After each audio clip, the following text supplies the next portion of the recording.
تو ایک مقام ہے انسان کا، یعنی خاص طور پہ شیعہ نے علی ابن ابی طالب کا، معصومین نے بہت بڑا مقام بتایا ہے، مقام ہے۔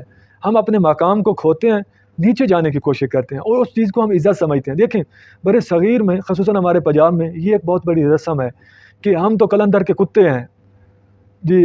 کوئی کہتا ہے کہ ہم قلندر کے کتے ہیں، کوئی کہتا ہے ہم مولا علیہ السلام کے کتے ہیں، جبکہ مولا نے کبھی نہیں کہا کہ تم ہمارے کتے بنو۔ مولا تو کہتے تم ہمارے عبد بنو، تم ہمارے غلام بنو، تم ہماری اطاعت کرو۔ مولا اوپر لے جانا چاہتے ہیں ہمیں، مولا چاہتے ہیں کہ تم ہمارے شیعہ بنو، محب بنو۔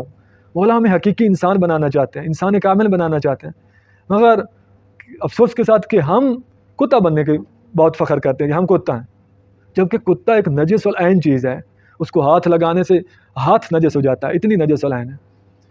وہ نجس العین بننے پہ کیا فخر ہے؟ جیسا کہ تاریخ خلفاء میں ملتا ہے کہ حضرت عمر نے